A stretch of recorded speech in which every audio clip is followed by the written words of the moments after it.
MP గారిని కూడా తొమ్మిది రోజులు పడతా ఉన్నాం.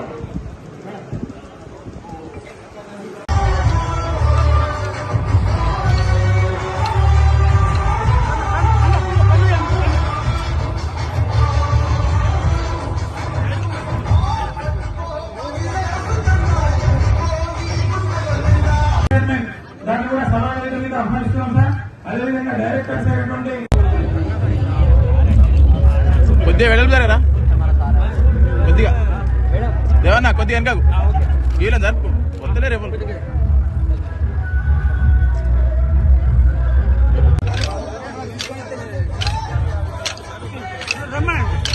కాంగ్రెస్ పార్టీ అధ్యక్షురాలు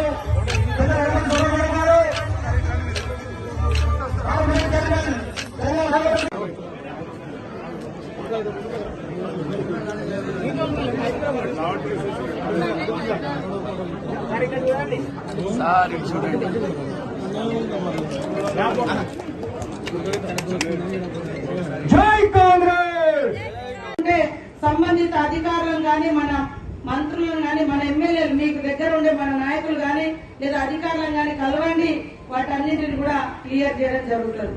ఇప్పటిదాకా రవీంద్రరావు అన్నాడు, మరి గత ప్రభుత్వంలో 1 లక్ష రూపాయలు మాఫీ చేయాలంటే 5 సంవత్సరాలు పట్టింది.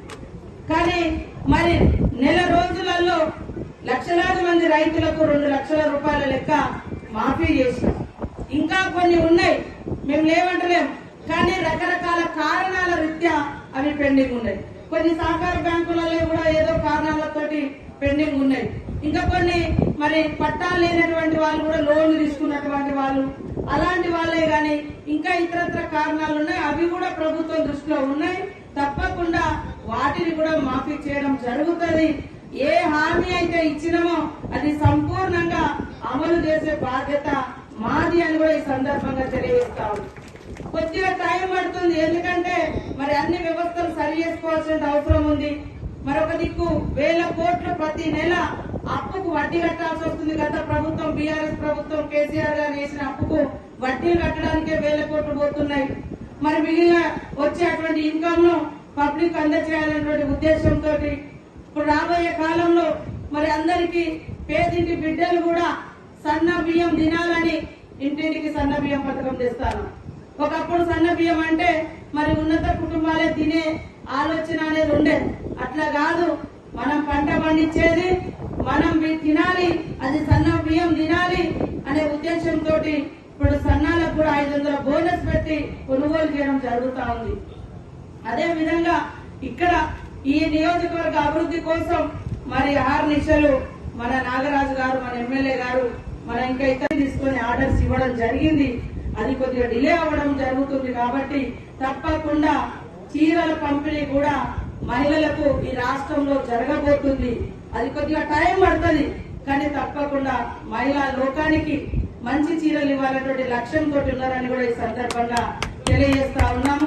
మా అక్కలు అన్నలు అందరూ కూడా ఎప్పుడు మీ దీవెనలు ఈ ప్రభుత్వం మీద ఉంటూ, ఇది మీ ప్రభుత్వం, ప్రజా ప్రభుత్వం, ఎప్పుడు ఎవరు వచ్చినా అందరినీ కలుస్తాం, వాళ్ళ సమస్యలు తెలుసుకుంటాం, వాళ్ళ ఇబ్బందులు తొలగిస్తామని ఈ సందర్భంగా తెలియజేస్తూ అందరికీ మరొకసారి పండుగ శుభాకాంక్షలు.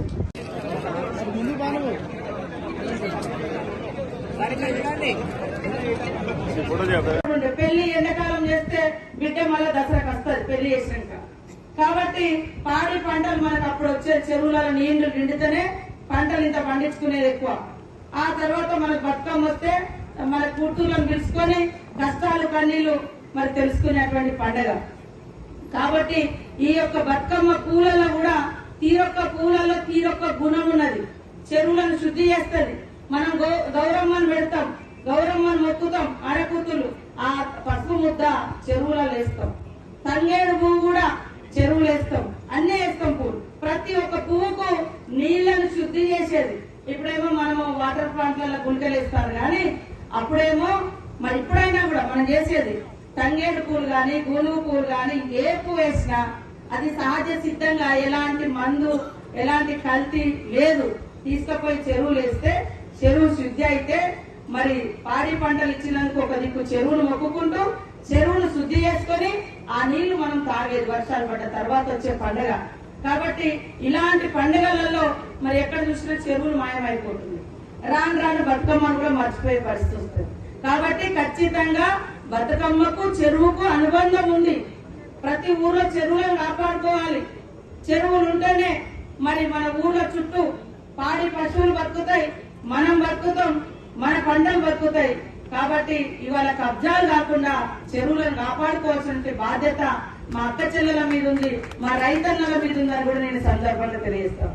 నా స్వార్థం కోసం నేను ఒక చెరువులో పోయి పంచి డాబా ఇల్లు కట్టుకుంటాను. మొన్న ఇక్కడ చూసిన నట్టనడి చెరువుల ఇల్లు ఉంది. నట్టనడి చెరువు అందరూ అట్లే కట్టుకుంటే మరి ఆ చెరువు ఉంటదా? పూడ్చబడుతుంది. పూడ్చబడ్డ తర్వాత ఊళ్ళ నుంచి వచ్చే నీళ్లు గాని లేకుంటే ఈ గుట్ట మీద నుంచి వచ్చే ఇండ్ల మీదకి వస్తాయి. ఇది నేను స్పష్టంగా చూస్తా ఉన్నా. మన మహబాద్ లో గాని మన ఖమ్మంలో గాని గంట ముందు హైదరాబాద్ లో 2 ఏళ్ల కింద హైదరాబాద్ మొత్తం మునిగిపోయినాయి. ఎటు పోవాల్సిన నీళ్ళు అటు పోతే ఊళ్ళకి నీళ్లు రావు.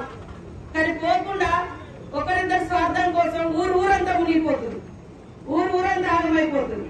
కాబట్టి ఇవాళ హైడ్రా లాంటిది రావడం జరిగింది.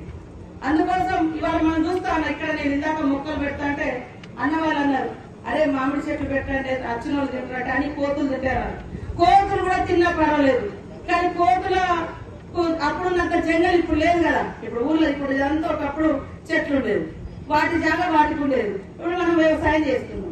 ఇప్పుడు అవి ఏం చేస్తానే వాటి తిండిపోయిందని మన ఇళ్లలో మనం వండుకున్న వంట కింద పట్టుకుపోయి అవి తింటారు. అందుకోసం ఖచ్చితంగా అది కోతే తినని మనమే తినని పండ్ల చెట్లు అనేది పెంచాలి. కొద్దిగా మొక్కలు అనేది పెంచితే అది ఖచ్చితంగా అది కోతికన్నా ఉపయోగపడుతుంది. కోతికి దాని కడుపు నిండింది అనుకో అది మన ఇళ్ల మీదకి రాకుండా పోతుంది కదా.